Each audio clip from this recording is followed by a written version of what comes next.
What's good, sports gamers? And this past week I was able to attend an NBA 2K20 Community Day event in Cali and get to be around a lot of the 2K community and most of all play NBA 2K20 early. While majority of you are either downloading the demo, just playing it, or waiting until you get off work, I'm going to go over my thoughts on the game so far.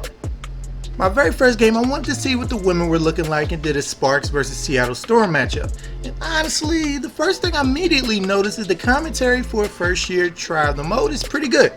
I'm amazed the amount of depth they had in the booth for the WNBA side of the game, as if they've been with 2K from the beginning.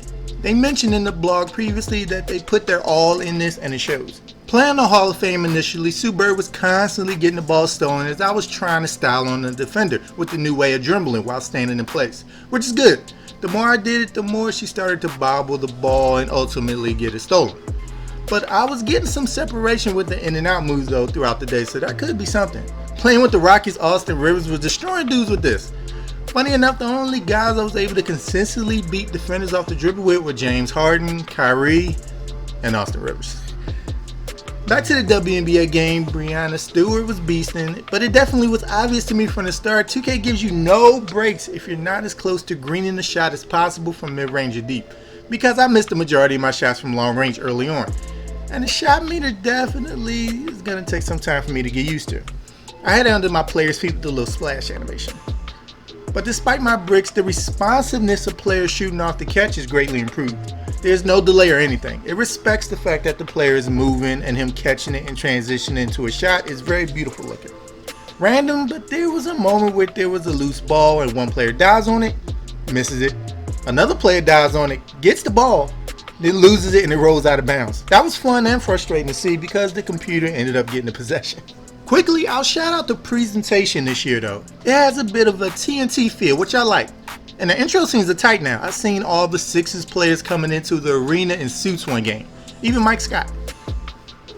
One of the biggest adjustments I think I'll need to make though is defending, because I was a mess on the floor. With the foot planting improvement and stuff, you have to be extremely sound in your defensive approach to guard guys one-on-one. Especially dudes who have some speed to them, because it was good night otherwise. Kimber was constantly cooking Ben Simmons on blow-bys being guarded by me, and if you somehow get a big matchup on a point or two guard, it's bye-bye as well. One bad steal attempt or slide the wrong way, or you move not in time and you're toast.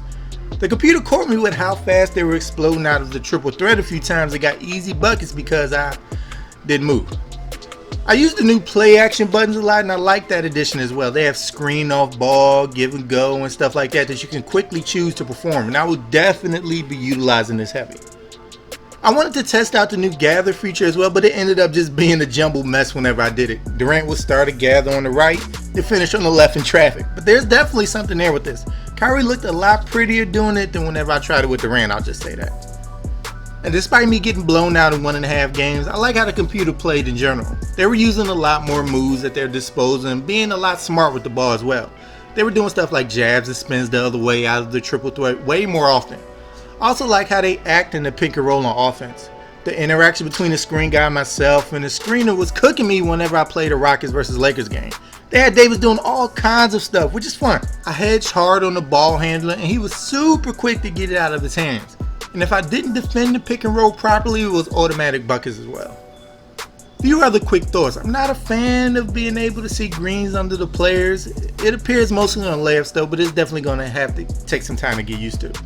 And the defensive error under the ball handler that's supposed to tell you where they're going, that sounded a lot like what Live has, is hardly noticeable enough to use it.